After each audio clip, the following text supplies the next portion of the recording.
વિક્રમ સંવત 2080 ભાદરવા સુદ દસમ તારીખ 13/9/2024 શુક્રવાર. વાલા ભક્તો, આવતીકાલે જલઝીણી એકાદશીનો પવિત્ર દિવસ છે. ભગવાન સ્વામિનારાયણે આપણે સૌ કોઈને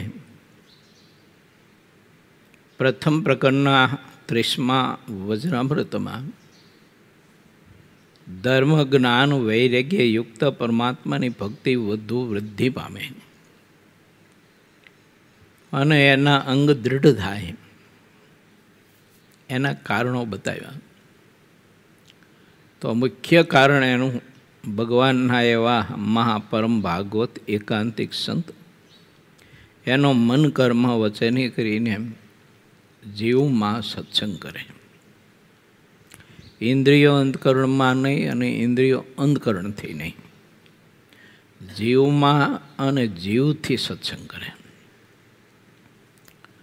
તો ધર્મ જ્ઞાન વૈરાગ્ય યુક્ત પરમાત્માની ભક્તિના ગુણો વધુ ને વધુ સુદૃઢ થાય છે. એટલે એનામાં એકાંતિકપણું આવે છે અને એકાંતિક સ્થિતિને પામેલો આત્મા એને ભગવત સ્વરૂપ સિવાય ક્યાંય સુખ ન દેખાય, ન મનાય અને પરમાત્માના સંબંધ સિવાય બીજા કોઈ સંબંધની એને કોઈ પ્રકારની ચાહના ન રહે.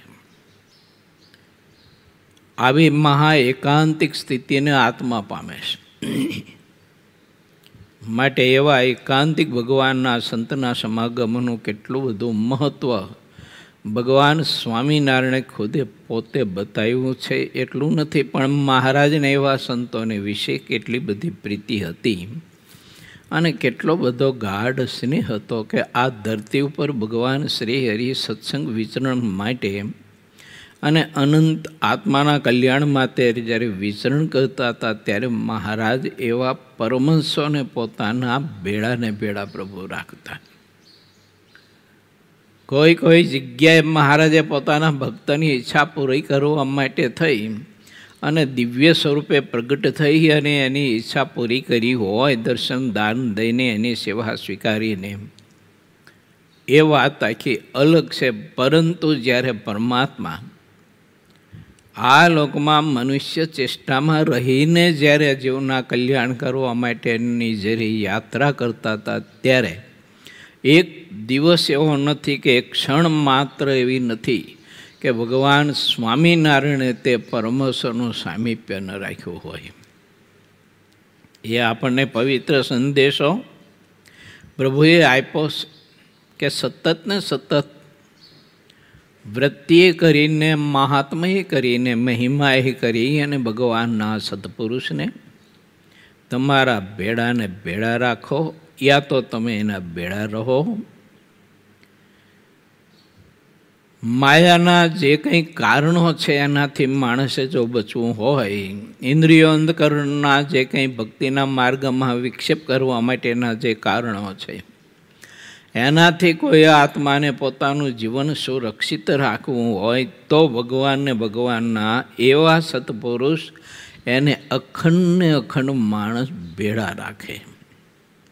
એનાથી ઘડીભર પણ આત્મા દૂર ન થાય અને જો આત્મા દૂર થયો તો માયા તરત જ એને તમાચો માર્યા વગર રહે નહીં. કળિયુગના સાગરીત તો એને તમાચો માર્યા વગર રહે નહીં. એમ માટે ભગવાન શ્રી હરિ આપણને સહુ કોઈને બતાવે છે કે જેને આ ગુણ સિદ્ધ કરીને એકાંતિક સ્થિતિને પામવું હોય અને અમારી મૂર્તિનો મહાદિવ્ય અલૌકિક આનંદ અખંડ સુખ જો તમારે અનુભવવું હોય ને અમારા સુખથી રંજ માત્ર એ કાંઈકનું મટકું મારે એટલી વારે પણ તમારે જો દૂર ન થવું હોય તો અખંડ મહારાજ કે અમારા એવા એકાંતિક પરમહંસને તમે ભેળાને ભેળા રાખજો, યા તો તમે એના ભેળા અખંડ રહેજો. એનું સાનિધ્ય ઘડીભર પણ છોડતા નહીં. નહીતર માયા એના કારણો, ઇન્દ્રિયો, અંધકરણ, એની ઈચ્છાઓ અને કળિયુગ ને કળિયુગના બધા જે કંઈ સાગરીતો કહેવાય છે એ બધા તમને વીખી નાખશે. ભગવાનની ભક્તિ કરે એવા નહીં રહેવા દે. તમને ત્યાગ ને વૈરાગ્યમાં ને ભક્તિમાં ને ધર્મ નિષ્ઠામાં, સંત નિષ્ઠામાં કોઈ દિવસ પ્રીતિ નહીં થવા દે. હશે તમારી પાસે બહુ મહાપરમ ભાગવત એકાંતિક સંત કે જે ભગવાન શ્રી હરિને અતિશય વહાલા છે, અતિશય પ્રિય છે, અને જેનાથી કાળ કર્મ અને માયા બધા થરથર કંપે છે. એવા સંત હશે તમારા ભેળા, પણ તમે એના ભેળા જો નહીં રહેતા હોય તો પછી આ બધી અનિષ્ટ પ્રવૃત્તિઓ કળિયુગની કે માયાની કે સંગદોષની કે ઇન્દ્રિયો અંધકરણની કે પોતાની કોઈ પણ એવી બુરી ઈચ્છાઓની જે કંઈ છે તે એ આપણને પીડા અને દુઃખ આપ્યા વિના રહેશે નહીં. કારણ કે એનું કામ તો એક જ છે, હવનું જે કંઈ કાર્ય હોય અને પોતાનો જે કંઈ બિઝનેસ હોય તો એ માણસ ગમે ત્યાં જાય ને, લગ્ન પ્રસંગમાં કોઈ જગ્યાએ આભળવા જાય, એવી કોઈ પણ બીજી જગ્યાએ જાય, પણ પોતાના કાર્યનું અને પોતે જે ચીજ વસ્તુનું ઉત્પાદન કરતા હોય એનું માર્કેટિંગ કર્યા વગર રહે નહીં તમારે. ઓલો જીવમાં ગરી ગયું હોય ને, એટલે ગમે ત્યાં ગયા હોય ને તો છેલ્લી બે કે 1-2-5 માણસો વચ્ચે કે ખરા કે આપણે આવું બધું ઉત્પાદન કરીએ છીએ, તમારે એની કંઈ જરૂર હોય તો ગમે ત્યારે તમે ખરીદી શકો છો. બીજા કરતાં આપણું બનાવેલું ઘણું બધું શ્રેષ્ઠ અને ખાતરીપૂર્વકનું એમ. ઘણા બધા તેલના ડબ્બા ઉપર લખેલું હોય છે, જો ઘીના ડબ્બા ઉપર લખેલું હોય છે, જો આવું બધું લખેલું હોય છે એમાં. પણ એમાં શું હોય છે હવે એ તો ડબ્બાને ખબર હોય, અને બાકી ડોબાને ખબર હોય. જો અંદર શું ભર્યું છે, કેવું ભેળસેળવાળું અંદર છે એ તો હવે ખબર નહીં હોય. પણ લખ્યું હોય આમ શુદ્ધ ગીરની ગાયનું ઘી, શુદ્ધ મગફળીનું તેલ, શુદ્ધ કપાસિયા તેલ, આવું લખેલું હોય. પણ હવે એમાં પામોલીન કેટલું નાખ્યું હોય એ તો એ જાણતો હોય, પામોલીન જાણતો હોય અને મગફળી જાણતી હોય. જો આવું બધું ડબલ જીવી લોકો કાર્ય કરતા હોય છે, કર્મ કરતા હોય છે. એને ખબર નથી કે આ બધું કર્મનું ફળ ભોગવવું તો પડશે જ, પણ હવે એ વખતે એને બહુ સમજાય નહીં માણસને. જો કારણ કે સામે પૈસાની થોકડીઓ દેખાતી હોય ને એટલે માણસ બીજું બધું ભૂલી જાય. આ એક સૃષ્ટિનો ક્રમ છે અને માયાની ગોઠવેલી વ્યવસ્થા છે. સામે પૈસો દેખાય એટલે ધર્મ ભૂલી જાય, સામે સુખ દેખાય પોતાની ઈચ્છા પ્રમાણેનું એટલે ધર્મ, ત્યાગ, વૈરાગ ને ભક્તિ, ભગવત અને સંત આજ્ઞા ભૂલી જાય. પછી ત્યાં ભગવત કે સંત આજ્ઞા માણસ ગૌણ કરી નાખે. કેમ તો કે પોતાની ઈચ્છિત સામે સુખ બધું દેખાઈ રહ્યું છે અને પોતાને ઈચ્છિત બધું પદાર્થ દેખાઈ રહ્યું છે, એમાં એને સુખ માન્યું છે કે આ ચીજ વસ્તુ પદાર્થ ધન મારી પાસે હોય તો હું સુખી થઈ શકું. પણ ભગવાન શ્રી નીલકંઠ વર્ણિના રૂપમાં હતા ને ત્યારે બતાવી દીધું કે 1000 રૂપિયાની સોનો મારો હતી, પણ જેને દર્દ થયું જો સેવક રામને, ત્યારે એ ધન સંપત્તિને કાંઈ કામ ન આવી અને રસ્તામાં એક બાજુ પડ્યા રડતો હતો. અતિ પીડા હતી, લોહીખંડ પેટ બેસણાનું દર્દ હતું. બહુ રડતો હતો, કોઈ પડખે ઢૂંકતું નહોતું. સોના મારો તો પોટલામાં બાંધી જ હતી.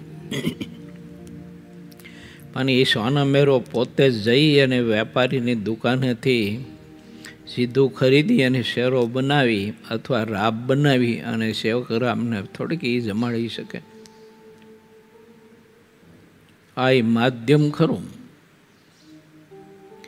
નીલકંઠ વર્ણીએ એની સેવા કરી.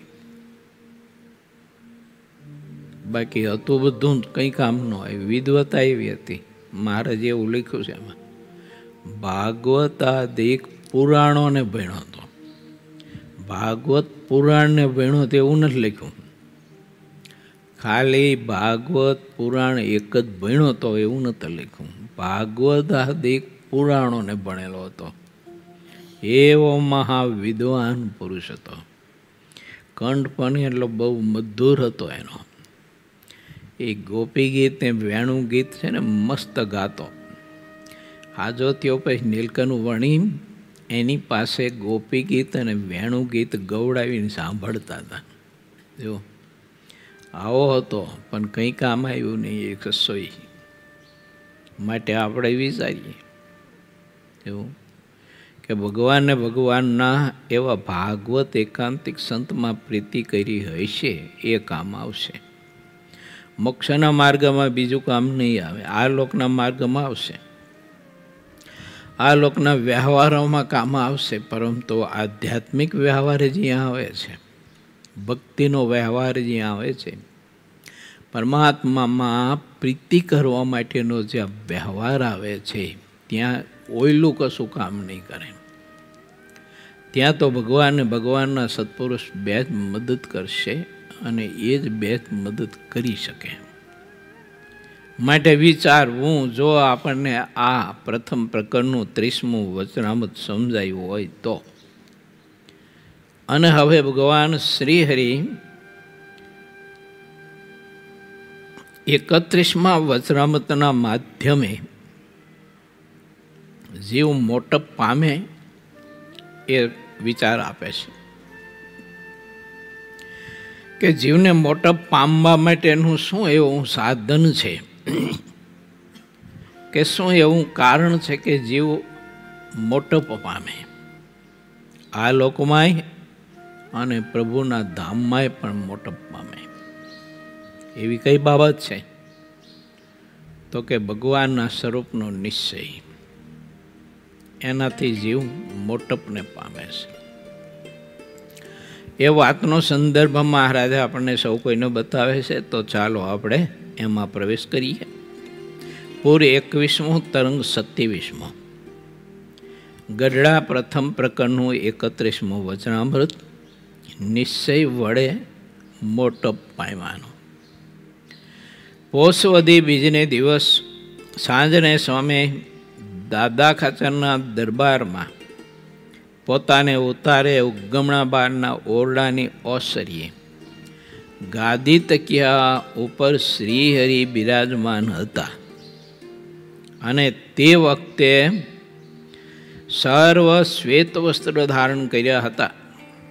ત્યારે કોઈક હરિભક્તે યોગાનંદ સ્વામીએ, કાઉસમાં આવું લખ્યું છે લેખકોએ, તે યોગાનંદ સ્વામીએ શ્રીહરિને પ્રશ્ન પૂછ્યો, હે મહારાજ, રાજાધિરાજ પ્રભુ, હે ગરીબ નિવાજ પતિત પાવન, મારા બાપ, હે મારા નાવલિયા નાથ, ભગવાનના બે પ્રકારના ભક્ત છે. બંને ભક્ત પોતાની રુચિ અનુસાર ભગવાનને રાજી કરવા માટે તત્પર રહે છે.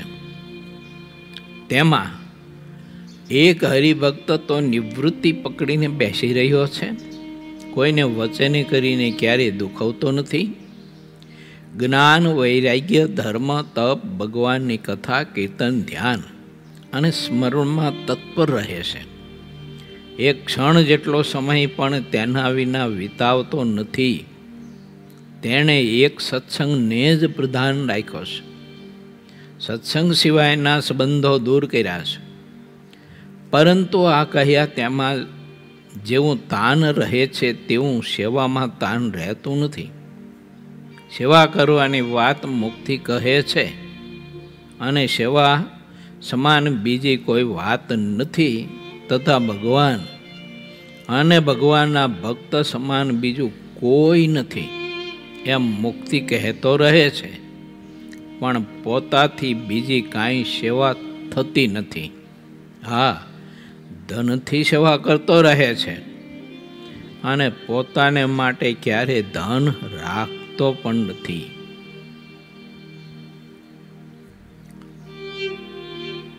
આવો એક હરિભક્ત છે, બંને આશ્રમમાં. ધર્મ, જ્ઞાન, વૈરાગ્ય, આત્મનિષ્ઠાદિક ગુણો ખૂબ જ છે ને. સાધના ખૂબ કરે છે, ભક્તિ ખૂબ કરે છે, આરાધના ખૂબ કરે છે અને મહાત્મય ખૂબ જ કહે છે સેવાનું, વ્રત, તપ, ભજન, ધ્યાનનું. પરંતુ તે ભગવાનના ભક્તની સેવા નથી કરતો. મહિમા ખૂબ કહે છે.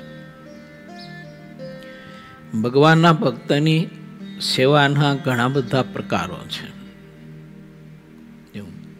એક જ પ્રકાર છે એવું નહીં માનતા. ભગવાનના ભક્તનું મહાત્મ્ય સમજવું એ પણ સેવાનો પ્રકાર છે.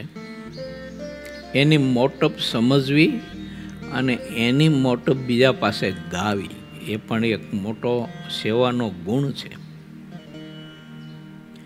એની પાસે આપણે દિન થઈને, ગરીબ થઈને, દાસ થઈને વર્તીએ અને આપણી મોટપ, આપણામાં રહેલા ગુણ એને ઉપસાવાના કારણે એની મોટપને, એના ગુણને ક્યારે પણ આપણે દબાવવાનો સંકલ્પ સુધા ન કરીએ. આ એક સેવાનો પ્રકાર છે. ઘણી વાર એવું થાય કે આપણા કરતાં ઘણા બધા એનામાં શ્રેષ્ઠ ગુણ હોય, તેમ છતાંય એના ગુણ આપણે ગાઈ ન શકીએ. કારણ કે એના ગુણ ગાવાથી આપણને આપણા ગુણ દબાઈ જાય છે, આપણી મોટપ દબાઈ જાય છે અને લોકોને આપણા પ્રત્યે જે ભાવ છે તે ગૌણ થઈ જાય છે. આવી એક એને બીક અને એક આવો ભય હોય છે. બાકી સમજતો હોય પાછો એ કે મારા કરતાં આની સાધુતા, મારા કરતાં આના ગુણ, મારી કરતાં આની સમજણ અને મારી કરતાં આને ધ્યાન, ભજન, વ્રત, તપ કરવા માટેનું અંગ અને સમજણ અને શ્રદ્ધા અને સેવા પરિચર્યા કરવાની પણ શ્રદ્ધા અને અંગ મારી કરતાં ઘણું શ્રેષ્ઠ છે એમ સમજતો પણ હોય, પરંતુ તેવા પુરુષની સેવા એનાથી થઈ ન શકે એના ગુણ ગાવાની. શા માટે? તો એને સતત ને સતત ભય સતાવતો હોય છે કે હું આ મુક્તના, આ સંતના, ભક્તના ગુણ ગાઈશ તો મારામાં પાછું કાંઈક એવું બધું ન્યૂન ભાવ કોઈને ગરી જાય છે, મારો મહિમા ઘટી જાય છે, મારું મહાત્મ્ય ઘટી જાય છે, તો એને આવી સતત ને સતત બીક હોય છે. જાણતો હોય બધું. હવે એ બીક છે અને ભય, એ ભયને નિર્ભય રાખવા માટે પોતાના ગુણો પોતાના મુખે અથવા પોતાના હોય તેના મુખે ગવડાવે ને ગાય અને ઓલાના ગૌણ કરાવે, આવી પ્રવૃત્તિ થવાનો સંભવ છે. ભક્ત છે, જ્ઞાન છે, વૈરાગ છે, ત્યાગ છે, બધું છે, એની રીતે ધ્યાન, ભજન બધું જ કરે છે, પણ એનાથી શ્રેષ્ઠ ગુણે યુક્ત કોઈ હોય, મહારાજના મુક્ત તો એના ગુણ બીજા પાસે ગાવામાં એને આ ભય અને બીક રહે છે, નથી કરી શકતો. આને કહેવાય કુસેવા, અને કરી શકે તો આને કહેવાય સેવા. જુઓ, ભલે આ લોકની દ્રષ્ટિએ એક માનના કારણે ચૈતન્યાનંદ સ્વામી સત્સંગ છોડીને બહાર ગયા અને પછી ધરમપુર ગયા તો કુશળ કુંવરબાઈ પાસે એમને મુક્તાનંદ સ્વામીના ગુણ ખૂબ જ ગાયા છે, ખૂબ જ ગાયા છે. સ્વામીનું જીવન જોઈ, સાધુતા જોઈને કુશળ કુંવરબાઈ બહુ પ્રભાવિત થયા હતા કે આવા સંતનું દર્શન મને મારી જિંદગીમાં ક્યારે થયું નથી. આટલા પ્રભાવિત થયા હતા તો એ કુશળ કુંવરબાઈનો એમના પ્રત્યેનો જે પ્રભાવ હતો એને દૃષ્ટિમાં ન રાખ્યો કે આ પ્રભાવ ગૌણ થઈ જાય છે એમ માનીને એને મુક્તાનંદ સ્વામીના ગુણ ગાવામાં કોઈ સંકોચ ન થયો. અને કુશળ કુંવરબાઈને કહ્યું કે બહેન રાણીબા, હું તો કાંઈ નથી, હું તો હાવ કંગાલ છું. પણ ભગવાન સ્વામિનારાયણના સંત મુક્તાનંદ સ્વામી એક એવી સાધુતાની મૂર્તિ છે નખશિખા પર્યંત. એનામાં સાધુતા નિતરે છે ને એનામાં ત્યાગ ને વૈરાગ, ભક્તિ ને દાસત્વ પણ વગેરે વગેરે પરમાત્માને પામી જવાના અનંત ગણાય નહીં એટલા બધા ગુણોનો રસ, એ પ્રેમ રસ એનામાં નિતરે છે ને એવા એ સંત છે. અને એ મુક્તાનંદ સ્વામીને જો અહીં બોલાવવામાં આવે ને તમને સમાગમનો યોગ મળે તો તમને પ્રગટ પુરુષોત્તમનો ભેટો એ મુક્તાનંદ સ્વામીના દર્શનથી, એની સાધુતાના દર્શનથી, એની પવિત્રતાના દર્શનથી, એની કોમળતાની, એની સરળતાના દર્શનથી, એની નિર્મળતાના દર્શનથી પુરુષોત્તમ પ્રગટ તમને મળી જાય એવા મહાપવિત્ર સંત છે. પણ ચૈતન્યાનંદ સ્વામીને જરાય બીક ન લાગી, જરાય ભય ન લાગ્યો કે હું મુક્તાનંદ સ્વામીના ગુણ ગાઈશ તો આ બાઈને મારા પ્રત્યેનો જે મહિમાનો જે ભાવ છે એ ડાઉન થઈ જાય છે, એવો ભય જરાય પણ બીક ન લાગી. આને કહેવાય સેવા. એનાથી સેવા નથી થતી મહારાજ કહે, બધું છે એવો હોવા છતાંય નથી થતી. કારણ કે એને સતત ને સતત ભય રહે છે, મારો મહિમા ઘટી જશે, લોકોને મારા કરતાં એને શ્રેષ્ઠ માનશે, મારી કરતાં લોકોને એના પ્રત્યે વધુ ભાવ જાગશે, પ્રેમ જાગશે. આવી બધી બીક હોય છે જીવને. સમજે છે સેવા ના કરી શકે. આ આદિ અનાદિથી આ સૃષ્ટિમાં આવો કોઈ એવો ક્રમ ચાલ્યો આવે છે. હવે બીજો ભક્ત છે એની વાત મહારાજ કરે છે કે હવે જે બીજો હરિભક્ત છે તેની વાત જેવી છે તેવી હું કહું છું. તે ભક્ત પરમેશ્વર અને પરમેશ્વરના ભક્તની અન્ન, વસ્ત્ર અને પુષ્પાદિકે કરીને હરખપૂર્વક સેવા કરતો રહે છે, પણ વચને કરીને કોઈ હરિભક્તને અવારનવાર દુખવાય છે ખરું. કેમ છે? પ્રવૃત્તિ માર્ગમાં જે રહ્યો હોય તેનાથી દુખવાયા વિના, કહ્યા વિના ચાલતું નથી. તો આ બંને ભક્તમાં શ્રેષ્ઠ ભક્ત કોણ છે? આવો મહારાજે પરમહંસોને પ્રશ્ન કર્યો છે. કારણ કે સેવા કરતો હોય એટલે કોઈનું દિલ ક્યાંક ક્યાંક તો દુભાય. સેવાના મેં કહ્યા એવા ઘણા બધા પ્રકારો છે. જો તો ક્યાંય કોઈનું દિલ દુભાતું હોય, આવું થતું હોય. અને પહેલો જે ભક્ત બતાવ્યો એ કોઈનું દિલ દુભાવતો નથી, કારણ કે એને કોઈ સેવા કરવાનું આવતું નથી, સેવા કરતો નથી, એટલે દિલ દુભાવવાની કોઈ વાત આવતી નથી. જે સેવા કરતા હોય એ ક્યારેક આપણી વાત માને ન માને, સ્વીકારે ન સ્વીકારે, એ વખતની પરિસ્થિતિ કેવી હોય એ પરિસ્થિતિ જોઈને એ બધા નિર્ણયો લેતા હોય કે સેવા કરતા હોય, કાંઈ કાર્ય કરતા હોય.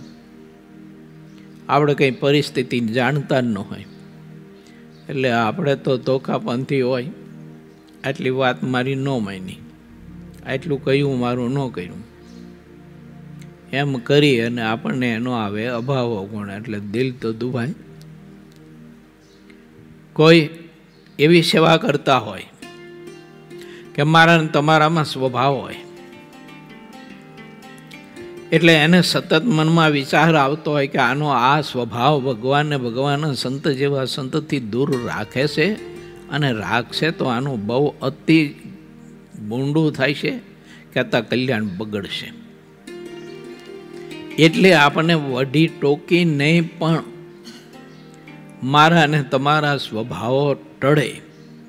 આપણી કોઈ એવી બુરી આદતો હોય તો તે ટળે, યા તો આપણામાં કોઈ એવા બુરા વિચારો હોય તો એ વિચારો બધા બદલાય અને શુભ વિચારોનો ઉપાસક બને.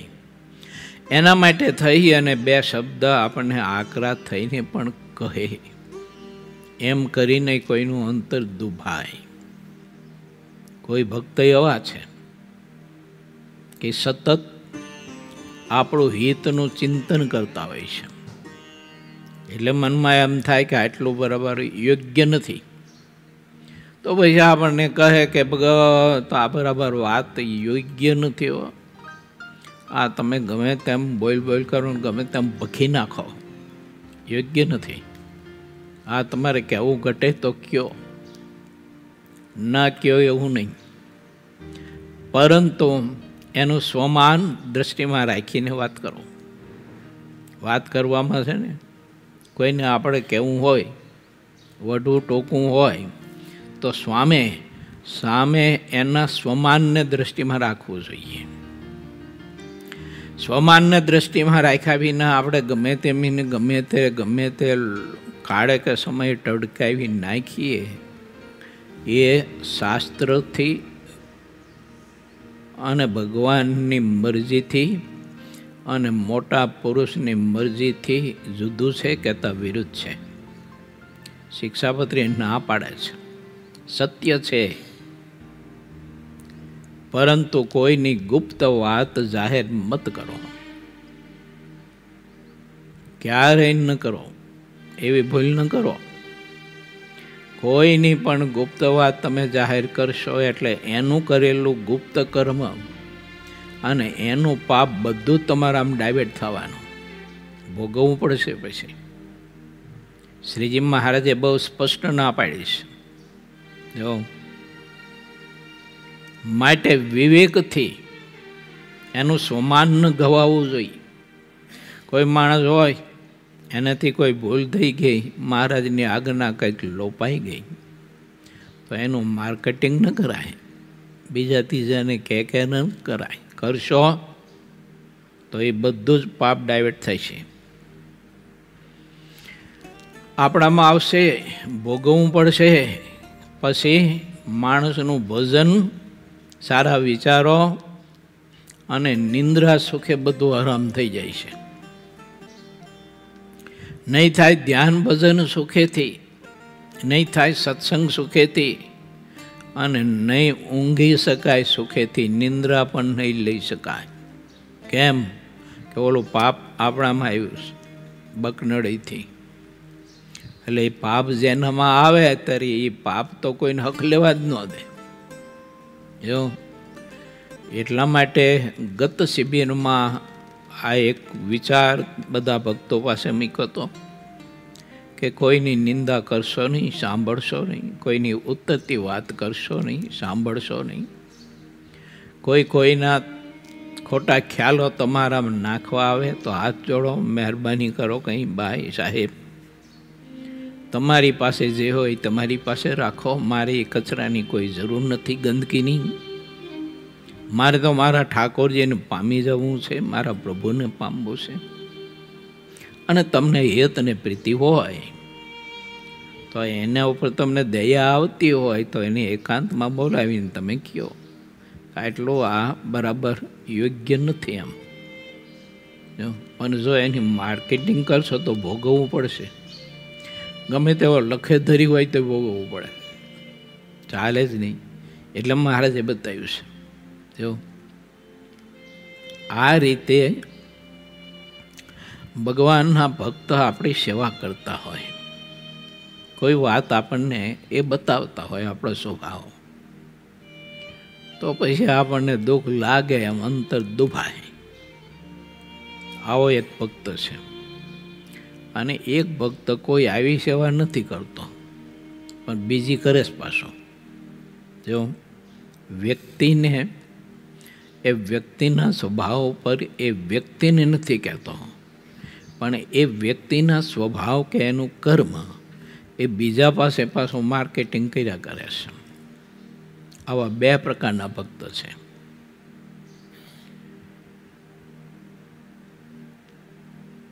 તો ભગવાન શ્રી હરિએ એમ કહ્યું કે બેમાં શ્રેષ્ઠ કોણ છે?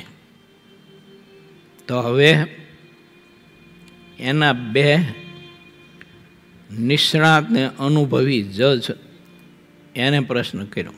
જો એનો ઉત્તર તમે કરો એમ મારે જે કહ્યું, આનો નિર્ણય આપો તમે. કોણ છે તે? મહારાજે તો ઉત્તર કર્યો નહીં. પછી મુક્તાનંદ સ્વામી અને બ્રહ્માનંદ સ્વામી એ બેને બોલાયા. બોલાવી અને આ પ્રશ્ન બેને સંભળાયો અને તે બંને ત્યાં આવી મહારાજ પાસે બેઠા. મહારાજે આ પ્રશ્ન સંભળાયો. તમે બંને પ્રવીણ છો, મહારાજે એવું કહ્યું. તમે બંને પ્રવીણ છો માટે આ પ્રશ્નનો ઉત્તર તમે કરો.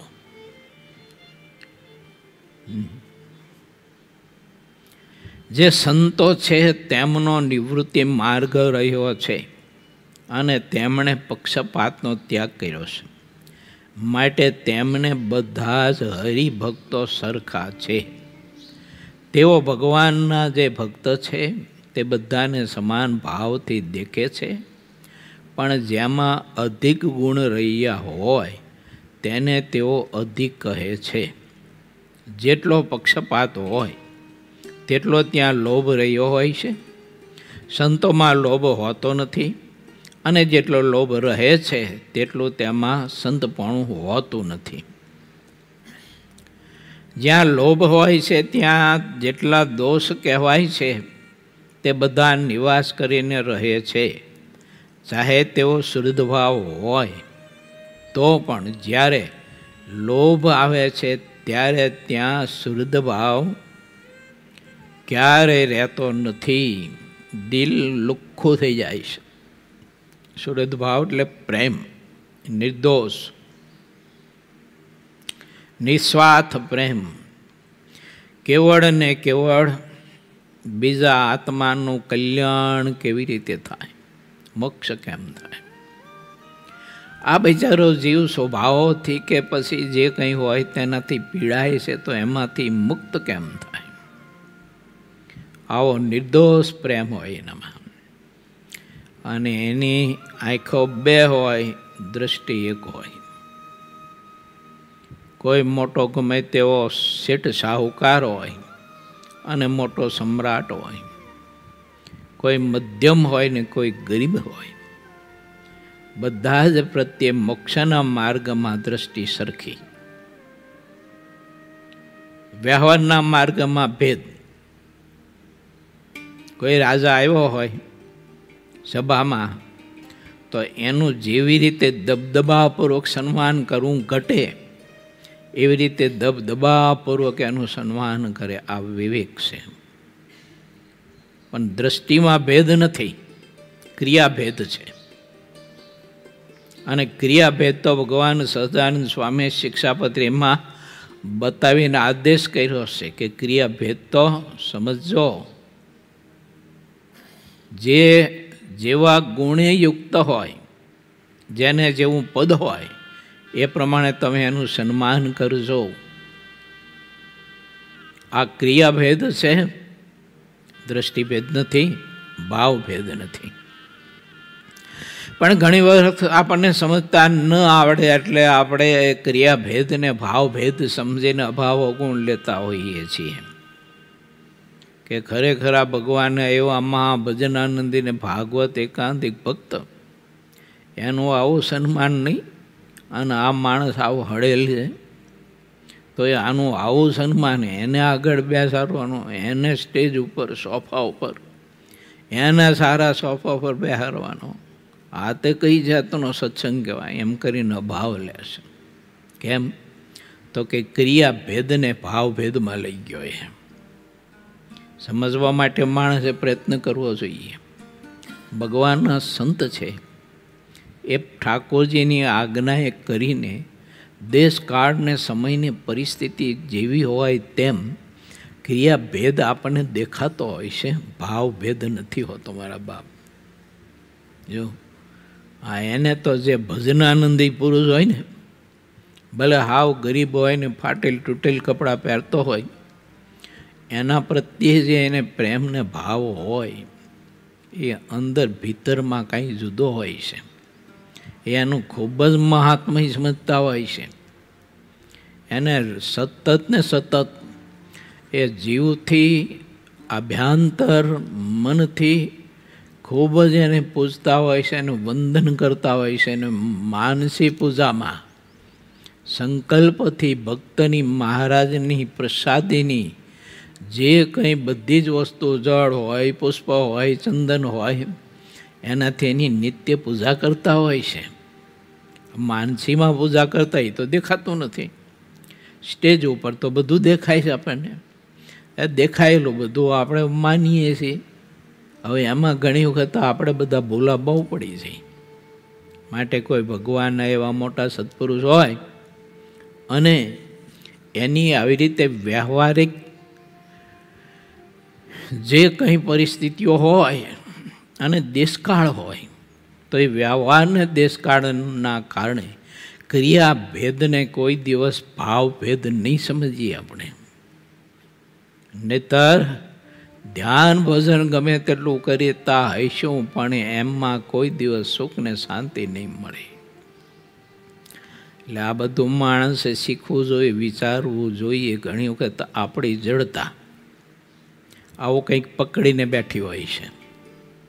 જો પછી જે સામે ભક્ત હોય તો એ ભક્તનો ભાવ નથી સમજી શકતી અને આપણી જડતા, અભાવ અવગુણ લઈ અને કંઈક ટંટો કરીને, કંઈક ડખો કરીને ઊભી રહેશે.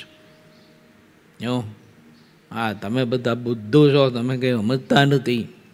આવી રીતે થતું હોય છે, આવી રીતે હાલતું હોય છે, કોઈ દિવસ કરાતું હોય છે, ન કરાય. પરંતુ મુક્તાનંદ સ્વામીએ ખીચડીના દાંતણ કરાવ્યા હતા. મુક્તાનંદ સ્વામીએ ઘીવાળી ખીચડી જમાડી હતી. તો શું મુક્તાનંદ સ્વામીને નહોતું જ્ઞાન? એનામાં સાધુતા નહોતી મહાપુરુષમાં? કેમ? એને દેશ કાળ, સમય, પરિસ્થિતિ અને સામે વ્યક્તિનો પ્રેમ, એનો ભાવ, એનો દિલનો ભાવ, મુક્તાનંદ સ્વામીએ એને ન્યાય આપ્યો છે. આજ્ઞા લોપાવી નથી મહારાજની. એ વખતે વર્તમાન ચાલતા હતા, દૂધમાંથી અને શેરડીમાંથી થાય ન ખાવાનું, તો ઘી ના કહી શકાય, કારણ કે ઘી દૂધમાંથી થાય છે. તો મુક્તાનંદ સ્વામી નહીં સમજતા હોય, આટલું નોલેજ નહીં હોય એમાં પુરુષને, કે ધણીએ ના પાડી છે રસકસવાળું નહીં ખાવાનું, તોય ખીચડી ખવડાવી. માટે ભાવ ભેદ ન હોય, ક્રિયાભેદ હોઈ શકે. અને ક્રિયાભેદ હોવી જરૂરી છે, ભાવભેદ કદી પણ ન થવો જોઈએ. આ એક ભક્તિનું તત્વ છે, સમજતા મારે તમારે શીખવું જોઈએ, આ તો પ્રયત્ન કરવો જોઈએ. ઘણી વખત લોકો ઝીણી નાની મોટી જાડી પાતળી બાબતોમાં ક્રિયાભેદને ભાવભેદમાં લઈ જઈ અને માણસ અભાવ અવગુણ લઈ ભગવાનને ભગવાનના સંતથી, ભક્તિથી, ભક્તિના પ્રકાશથી, એના દૈવતથી, ત્યાગ વૈરાગ એના દૈવતથી માણસ વંચિત રહેતો હોય છે. પોતાને દેખાતું હોય છે એ તો મોરું હોય છે ત્યાગ વૈરાગનું કે ધર્મનિષ્ઠાનું. ધર્મના પ્રકાર સત્સંગી જીવનમાં બહુ બતાવ્યા છે. અને ધર્મના પ્રકારમાં અંતર્ગત એના ઘણા બધા સંદર્ભો બતાવ્યા છે. એ બધું સમજવું જોઈએ. ઘણી વાર તો આપણે શું છે કે એક ટટ્ટું પકડ્યું હોય જો પછી ટટ્ટું પકડીને આવેલો જાય. એના કારણે સત્સંગમાં અને પરિવારમાં અને ઘરમાં ઘણા બધાની ઉપાધિઓ થતી હોય છે અને એ ઉપાધિ કરતો હોય છે. માટે વિચારવું ભગવાનના ભક્તોએ. મહારાજે અદ્ભુત વાત આ પ્રશ્નના સંદર્ભે આ બંને મહાપુરુષોને પૂછી અને મહારાજે ન્યાય આપવા માટેનું કામ સોંપ્યું કે તમે બહુ જ સુજ્ઞ પુરુષો છો બંને. માટે બે પ્રકારના ભગવાનના ભક્ત છે. એક સેવા કરે છે, એનાથી બીજાનું અંતર થોડું ઘણું દુખાય છે. અને એક સેવા નથી કરતો. બેનામાં ધર્મ, જ્ઞાન, વૈરાગ્ય, ભક્તિ, ધ્યાન, ભજન બધા જ અંગ સેમ છે. અને એ બેમાં શ્રેષ્ઠ કોણ? તો જ્યાં જેટલો શુદ્ધ ભાવ ત્યાં તેટલા ભગવાન હોય. જ્યાં જેટલો શુદ્ધ ભાવ રહે છે ત્યાં તેટલા ભગવાન રહે છે. અને જ્યાં જેટલો શુદ્ધ ભાવ ન હોય ત્યાં તેટલા ભગવાન પણ નથી રહેતા. જ્યાં લોભ આવીને નિવાસ કરે છે તે સ્થળે પરસ્પર એકબીજાનો વિશ્વાસ ક્યારેય રહેતો નથી. આવો લોભ ઘણો બળવાન છે. હવે તમે તે પ્રશ્નનો ઉત્તર જોઈ અને તપાસીને કરો. ત્યારે તે બંને સંતોએ મળીને જેવું જોયેલું તેવો ઉત્તર કર્યો. જે ભક્ત વચને કરીને દુખવે છે પણ ભગવાન અથવા સંતની સેવા કરે છે તે શ્રેષ્ઠ છે. કેમ છે? ભાવ વિના સેવા કરી શકાતી નથી. આ બધી વાત સાંભળી, વાંચી અને ખૂબ મનન ચિંતન કરવું ઘટી. કોઈ દુભવે છે એ શ્રેષ્ઠ છે. હવે એમાં જો મનન ચિંતન ન હોય તો એનો અર્થ આખી જુદી દિશામાં આપણે લઈ જઈ ખરા. કે ગમે તેને ગમે તેમ આપણે ટડકાવી નાખીએ અને એના સ્વમાનને હાવ ઝીરો કરી નાખીએ તો એને આપણે ગુણ શ્રેષ્ઠ માનીએ અને આ બધો આધાર આપીએ એ વાત ખોટી છે. એમ ના કરાય. જો દુભવવાની વાત કહીશ, જાણી જોઈને એને દુભવવાનું, જાણી જોઈને એનું સ્વમાન ઝીરો કરી નાખવાનું, એને આ કંઈ થોડીક સેવા કહેવાય. એમ નથી વાતા. આનો સંદર્ભ એમ છે કે એના હિત માટે, કલ્યાણ માટે આપણે કંઈક વાત કરતા હોઈએ એની પાસે, અને એમાં એને થોડુંક દુઃખ જેવું લાગતું હોય, થોડુંક દુઃખ થતું હોય, એમ પીડા તો થાય ને. કે માનો કે કોઈને મૂંઢિયું થયું હોય અને એ આપણે મટાડવું હોય તો જરાક ચાકો દઈને આપણે દબાવીને એમાં પરવું હોય બધું કાઢી નાખી, ઔષધ લગાડીને પાટો બાંધી દઈ, એટલે જ્યારે દબાવીએ ત્યારે પીડા તો થાય ને. પણ એના અંતને દુભવવાનો મિનિંગ એમ છે કે એના કલ્યાણ માટેની, હિત માટેની આપણે વાત કરતા હોઈએ ને એમાં એને થોડુંક દુઃખ લાગતું હોય તો એ અંતર દુભાય છે, એ વાત એમ છે. પછી આનો અર્થ એમ નહીં લઈ જવાનો કે ગમે તેને ગમે ત્યારે ગમે તેટલી મેદનીની હોય છે એ આ તો એના સંબંધીઓની બીચમાં કે કોઈ એના સ્વજનો હોય એની બીચમાં આપણે એને ટટકાવી નાખીએ, ગમે તેમ કરીને એનો સ્વભાવ આપણે જાહેર કરીએ, એમ વાત નથી. આ એ કરાય પણ નહીં, કદી ન કરાય. કારણ કે ક્રિયા ભેદ, કાળ ભેદ, સમય ભેદ, પુરુષ ભેદ અને ભાવ ભેદ આટલું સમજવું જોઈએ. એમ નામ બધું એક જ ધોકે ન હકાય. જો ડોબા માટે ધોકો જુદો હોય, નાનો છોકરો હોય તો એના માટે ધોકો જુદો હોય, બૈરું હોય તો એના માટે ધોકો જુદો હોય, ધણી હોય તો એના માટે ધોકો જુદો હોય. બધાને એક જ ધોકે ન ધોકાવાય. આ બધો વિવેક માણસે શીખવો જોઈએ.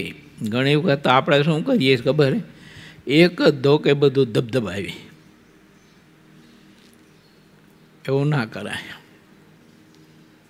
તમારી પત્ની જ છે પણ એનું સ્વમાન ગવાય એવી રીતે તમારા દીકરા, તમારો બાપ, તમારી મા, બેન, બાઈ એ બધાની બીચમાં તમારી પત્નીને કોઈ દિવસ એનું સ્વમાન ગવાય એવા શબ્દ ન કહેવાય. જો એવી ગાળ ન દેવાય એને કોઈ દિવસ. એવા અપમાનજનક શબ્દથી એને કોઈ દિવસ પીડા ન અપાય. કેમ? એનું સ્વમાન ગવાય છે. બધા વચ્ચે પત્નીને ગમે તેમ માણસ ઘણી વખત કહેતો હોય છે, ટેડકાવતો હોય છે. જો હા કે હું તારો ધણી છું તો મારી ફરજ છે તને જેવું હોય એવું કહેવું પડે. વાત સાચી, ફરજ છે, પણ એનું સ્વમાન ગવાય એ રીતે ના કહેવાય કોઈ દિવસ. એ વિવેક માણસે શીખવો જોઈએ. આના કારણે ઘરમાં, પરિવારમાં ઘણી વખત છે ને બહુ વિખવાદો અને એકાદા બીજાના મન તૂટતા હોય છે અને એકાદા બીજાની દિવાલોમાં જબર ક્રેક પડતી હોય છે. દિલ વચ્ચેની દિવાલની વાત કરું છું કે દિલ વચ્ચેની દિવાલો જે છે એમાં ઘણી ક્રેક પડતી હોય છે. તે કોઈ દિવસ સંધાતી નથી. કારણ જ આ છે, એનું સ્વમાન તમે, એના સ્વમાનને તમે ઘા માર્યો છો. એ ન કરાય.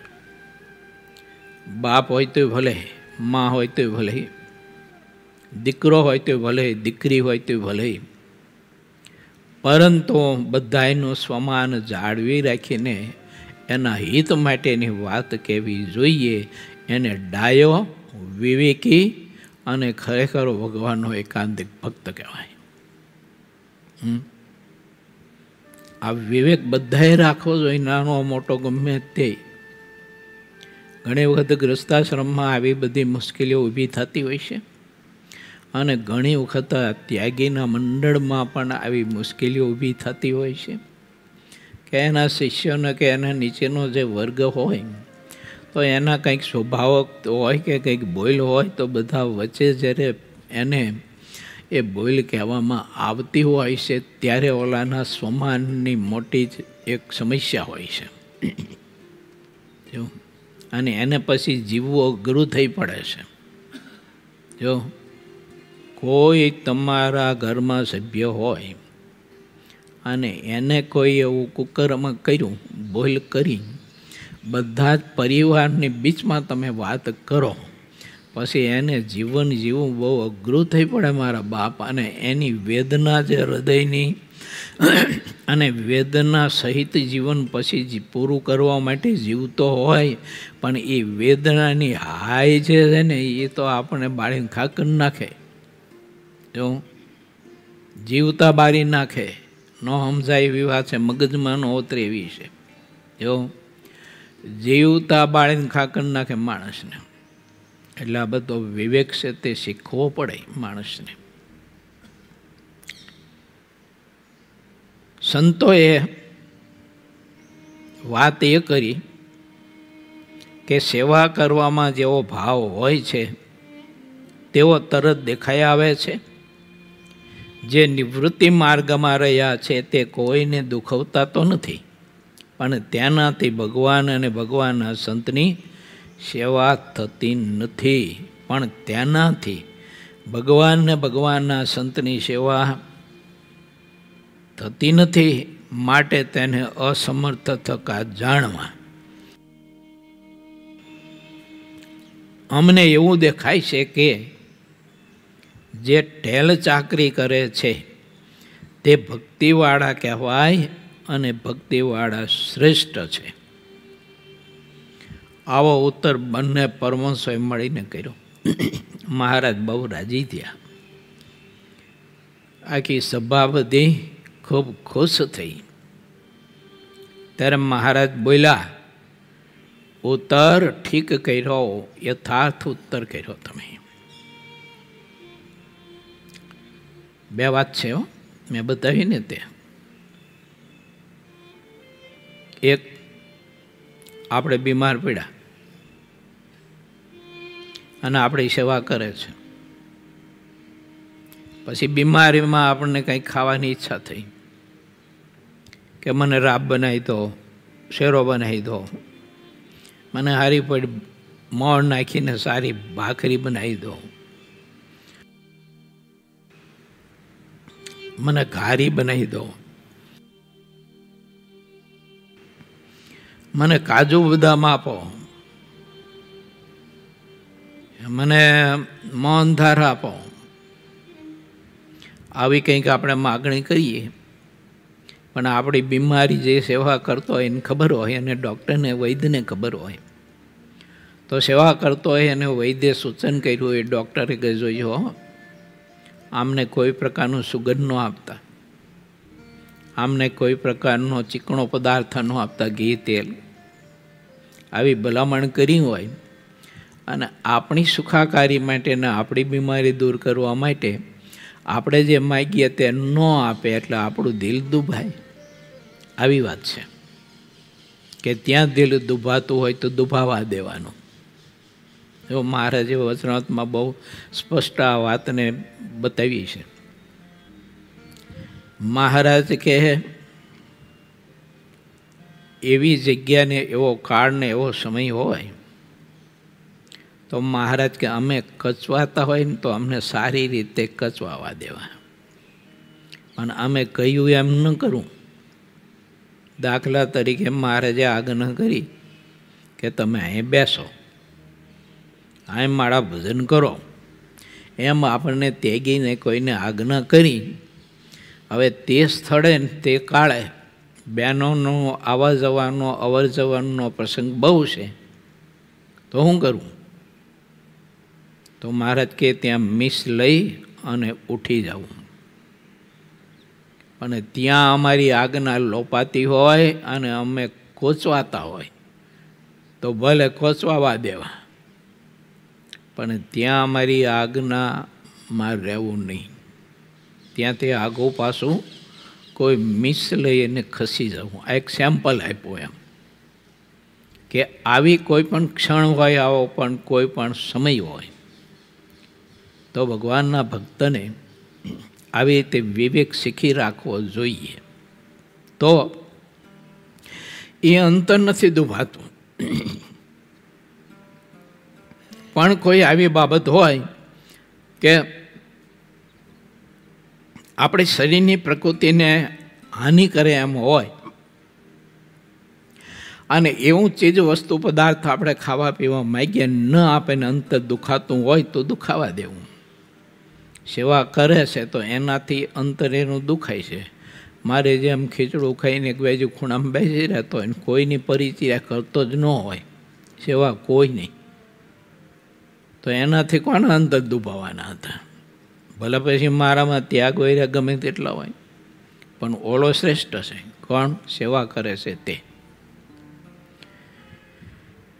ભગવાન શ્રી હરિ એમ કહે છે કે બહુ સરસ મજાનો ઉત્તર કર્યો. જે ભાવનાથી ભક્તિ કરે છે તેનું કાર્ય સુધરી રહ્યું છે, એવા ભક્તિવાળા ભગવાનના વચનનો લગાર પણ લોપ કરતા નથી અને તેમને વચન ઉપર તાન રહે છે, માટે તે શ્રેષ્ઠ છે. પરંતુ તેમાં કાંઈ રોકવા ટોકવા જેવો અલ્પ દોષ દેખાઈ આવે ત્યારે તેને દેખીને તેમાં જો દોષ ઠેરાવવામાં આવે છે તો તેને તે મોટી ખોટ છે. અને એવી ખોટ જોવા લાગે ત્યારે તો જે પરમેશ્વરે જીવના કલ્યાણને માટે મનુષ્ય દેહ ધર્યો હોય તેમાં પણ દોષ દેખાયા વિના રહે નહીં. અને ભગવાનના મોટા ભક્ત હોય તેમાં પણ દોષ દેખ્યા વિના રહે નહીં. પરંતુ ભગવાન તથા ભગવાનના સંતો તો અત્યંત નિર્દોષ રહ્યા છે અને સદાય કલ્યાણકારી છે. જે નિર્દોષ હોય તેમાં પણ દોષ જોનારા દોષ દેખાડે તેણે કરીને શું ખોટ કહેવાય? એ ખોટા કહેવાય? પૃથ્વી ઉપર પરમેશ્વરના અવતારો થયા છે, તેમનું વર્તન તથા પૃથ્વી ઉપર રહેલા સાચા સંતોનું વર્તન કરોડો જીવનો ઉદ્ધાર કરે છે, છતાં પણ અજ્ઞાની લોકો તેમનું વાંકું બોલે છે. અજ્ઞાની લોકો જેવા પોતે હોય તે રીતે જ ભગવાન તથા સાચા સંતને દેખે છે. તેણે કરીને જે ખરેખર કલ્યાણકારી છે તો શું કલ્યાણકારી નહીં? જે કલ્યાણકારી છે તે તો નિશ્ચય કલ્યાણકારી જ રહે છે, પણ જેની અવળી બુદ્ધિ હોય તેઓ અવળું બોલે છે. અને પછી ત્યાં શિશુપાળ ભગવાન કૃષ્ણ અને ભગવાન કૃષ્ણના અનન્ય ભક્ત એવા પાંડવો, એના માટે જે બોલ્યો ને એ બધું લખ્યું છે ભાગવતજીની કથા છે. ભગવાને બહુ ગાળો દીધી એને. 5 પાંડવોને પણ ન બોલવાનું, બોલ્યો ન કરવાનું બધું કહ્યું કે આવા છે ને તેવા છે ને પલારા ઢુકડા છે ને. તો શું કંઈ એને કરીને કંઈ થોડા કંઈ ભગત કહેવાય? આવું બધું ભગવાન કૃષ્ણ અને 5 પાંડવો માટે શિશુપાળ બોલ્યો. આવી ભાગવતમાં કથા બહુ વિસ્તારથી છે. પ્રત્યક્ષ ભગવાનના નિશ્ચયથી મોટાય. જે દૈવી મનુષ્ય કહેવાય છે તે ભગવાન અને તેમના ભક્તના હંમેશા ગુણ બોલતા રહે છે, ક્યારેય અવગુણ બોલતા નથી. જે શિશુપાળની રીતના ભક્ત હોય તેને તો અવગુણ આવે છે, માટે તેવાને તે ગુણે કરીને ઓળખી લેવો. કારણ કે અવગુણ લેવા રૂપી ઝેરના ગુણને લીધે તે ઝેર જેવા હોય છે. ત્યારે તે હરિભક્તિ શ્રી હરિને ફરીવાર કહ્યું કે હે મહારાજ, જે ભગવાનના મોટા ભક્ત હોય તેનો તો અવગુણ આવતો નથી, પણ જેવા તેવા હરિભક્તોનો અવગુણ આવે છે ખરો. ત્યારે શ્રીજી મહારાજ બોલ્યા, તમે જેમ સમજો છો તેમ ભક્તની નાનપ મોટપ નથી. મોટપની વાતો અલગ છે. નાનપ મોટપ તો પ્રત્યક્ષ ભગવાનના દ્રઢ નિશ્ચય કરીને અને ભગવાનની આજ્ઞામાં દ્રઢપણે વર્તવ્ય કરીને છે. તેવો ભગવાનનો નિશ્ચય અને આજ્ઞા પાલન એ બે વાત જેવા ન હોય, પણ વ્યવહારે કરીને તેની અપાર મોટપ હોય છતાં તે નાનો છે તેમ સમજનારાય સમજે.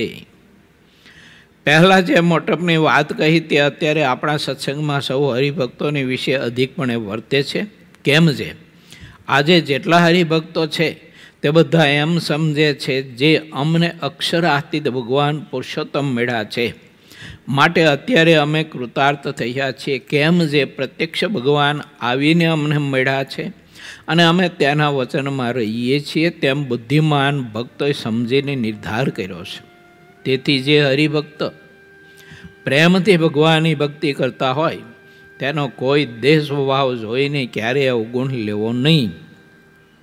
પોતે ભગવાનનો ભક્ત થઈને ભગવદ્ ભક્તોનો અવગુણ લેવાનો સ્વભાવ છોડી દેવો. કારણ કે જે અવગુણ લેવાનો સ્વભાવ રાખે છે તેની બુદ્ધિ આસુરી થઈ જાય છે, તે વાત નિશ્ચિત છે. ઇતિ શ્રી સહજાનંદ સ્વામી શિષ્ય સિદ્ધાનંદ મુનિ વિરચિત શ્રી હરિચરિત્રામૃત સાગરના 21 પૂર્વમાં ગરડા પ્રથમ પ્રકરણનું 31મું વચનામૃત કહ્યું. એ નામે 27મો તરંગ સમાપ્ત થયો.